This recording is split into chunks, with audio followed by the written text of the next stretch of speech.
That's my cue, is That's it? your cue. We should have rehearsed this, Mark. We'll go on to lesser wisdom. It's neat.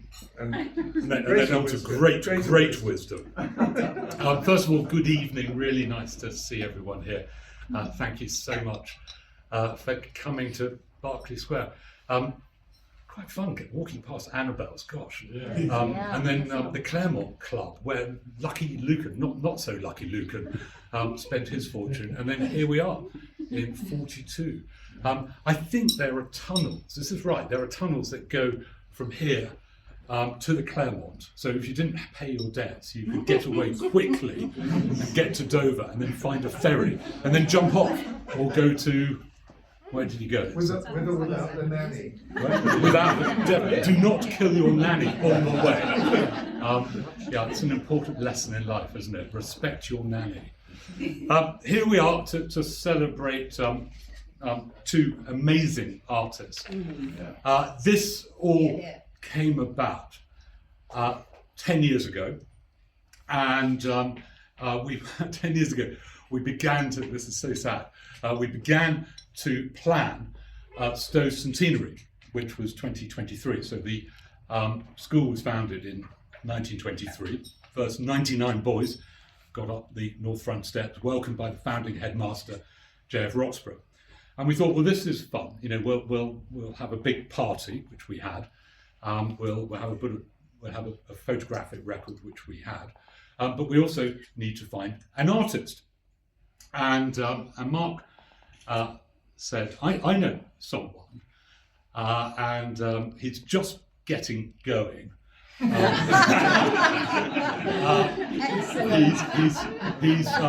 93 years old, but even more interesting is that he went to Canford, our sister's school, and he was born on the 17th of May, 1923. So it's not going to be just Stowe Centenary, it's going to be Anthony Iton's centenary.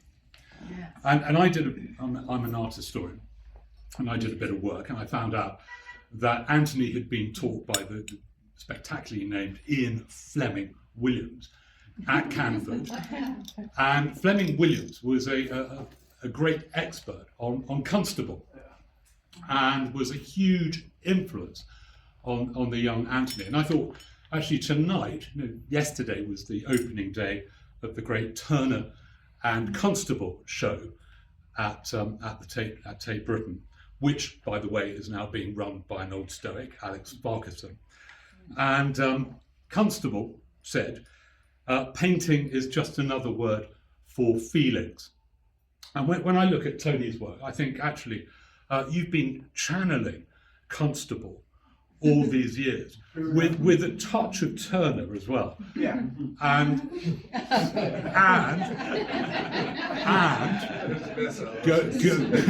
is the best? Tony Iton, definitely. Taught by Victor Pasmore, William Coldstream, and Claude Rogers at Camberwell. So going back to a really distinguished set of British artists from the 1930s and 40s. But far more important than those influences is your time in Italy, where you encountered the early Renaissance masters, particularly Piero della Francesca. And when I look at these works, I get the vibrancy, the colours, the dynamism, the composition of a 21st century artist who is channeling early Renaissance Italy. So I think Italy is the influence that hasn't yet been acknowledged in any of the books about Anthony Iton. So there's a great book that I'm going to write one day about Anthony Iton's influences. But he is a painter's painter. I think when you look at his draftsmanship, his use of colour, his sense of perspective, the sense of capturing a place, that locus genii, the genius of a place, and the fact that this is a place where 1,000 people are having lunch every day. And Anthony just captures something of that, which is quite extraordinary and quite fresh. And there's all that sense of association that Constable has with Suffolk and place, and all that Wagnerian poetry that Turner has. So Anthony, I see you as being in that great tradition of British masters. I was going to say old British masters, but young British masters. And that segues, I think you sound like a Radio 2 announcer, the segue on to Mark Flawn Thomas. So Mark, who's come as a figure from the Nutcracker,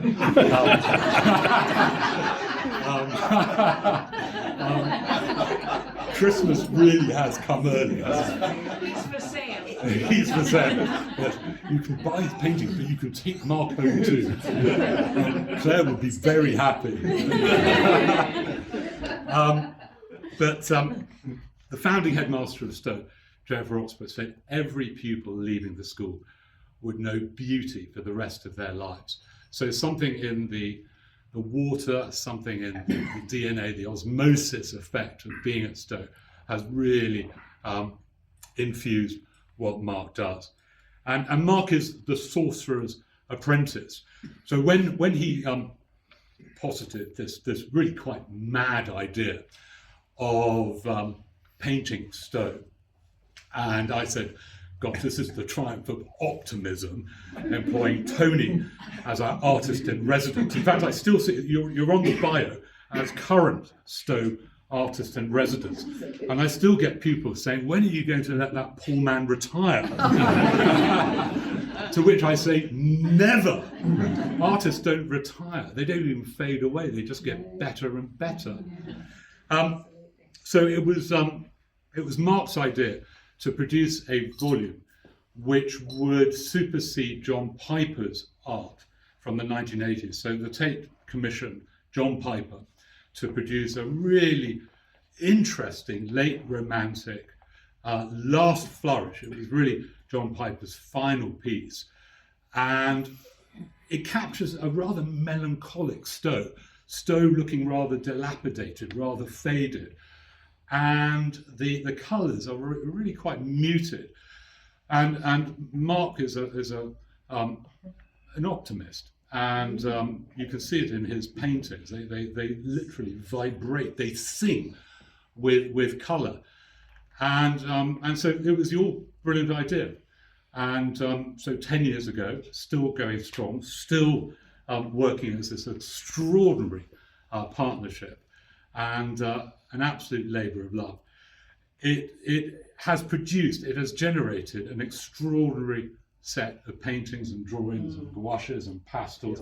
Literally the entire oeuvre of art is represented. We haven't had any sculptures yet. I remember thinking about this, and what it got me thinking about was and this is the boring bit, the philosophy, is about the importance of gardens. So Cicero, got to mention Cicero, said all you need in life is a library and a garden.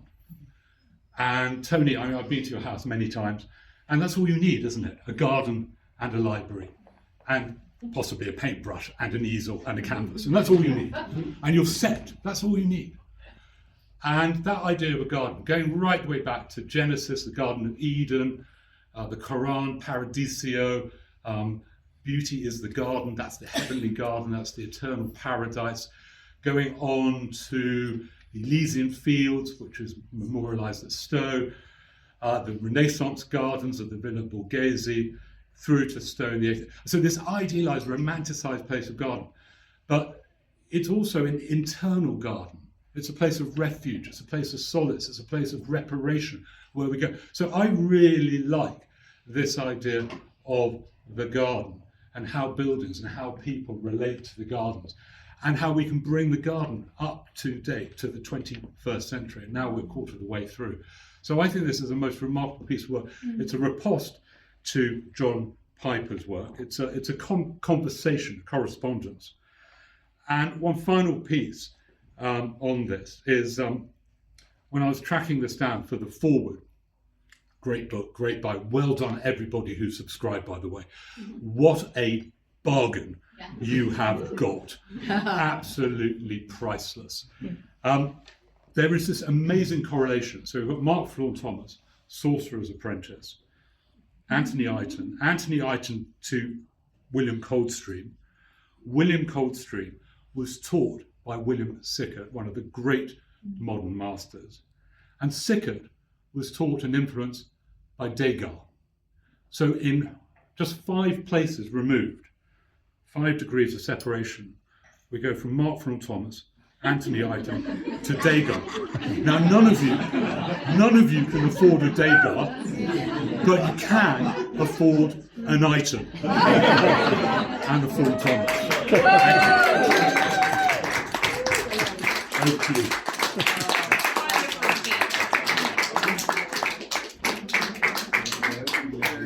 Yeah. How lovely. Well, I always find following the headmaster's speech It's my job. a little bit of a challenge. You know. I'm sort of slightly underwhelming, whatever. But I mean, what a journey! I mean, some of you may not know, but Tony and I met in a pole dancing club in Bishopsgate.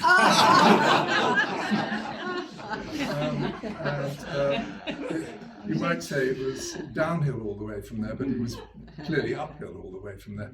And anyway, we sort of immediately bonded, and it was sort of coincidental with my father having died, and and this was a wonderful replacement, but actually in many ways so much more of a replacement because there was this whole artistic connection.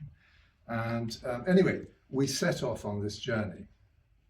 And I have to say, it was absolutely huge fun.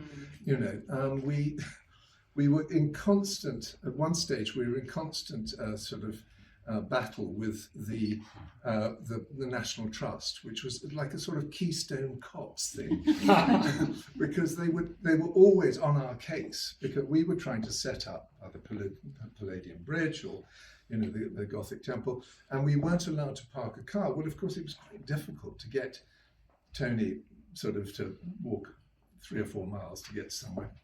So I would sort of dispatch him, set up his easel and whatever, and we were all happily going along.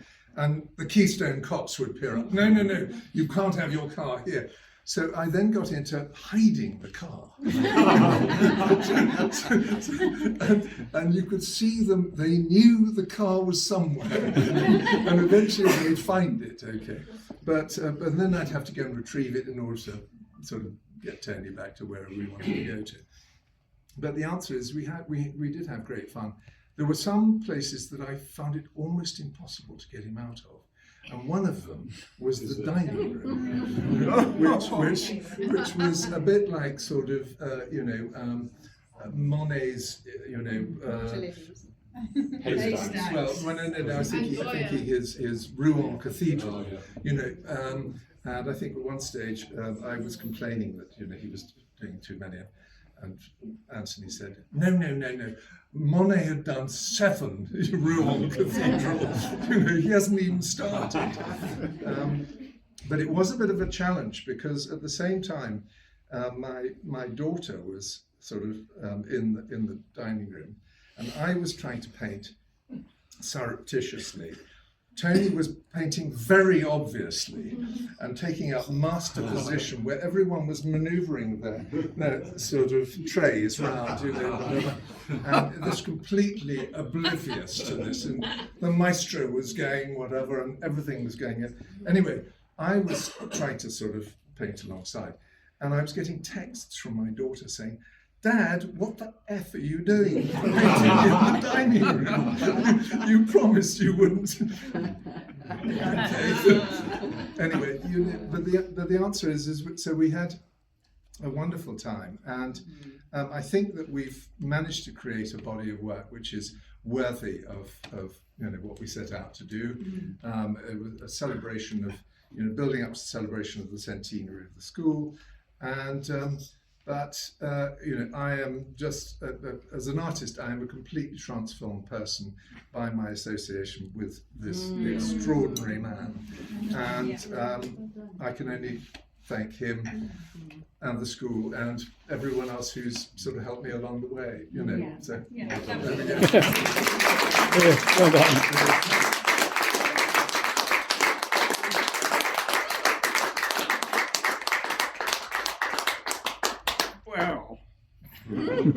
Constable set me on the way, and my gosh, it sounds fertile ground in Stowe School. Can you imagine it?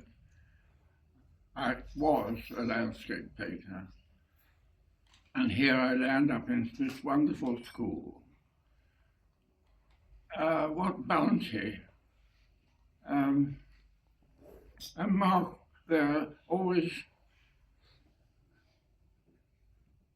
helping upstairs, and there was one moment we were painting the grotto, and we were both almost falling down the hill because on the river to the river Styx, and Mark propped me up, and he. I would have had a few things to answer for if he actually got the stuff down to me, which I had to paint a pastel with, and Mark did a very good picture of the, we both did a very good picture of the grotto. So I'm been very privileged to be anything to do with such a wonderful school, and your speech was marvellous, and Mark's too, for a great project which is to enable the album to be made. We had to be feet on the ground, as he said. Boots on the ground. Boots on the ground. And not.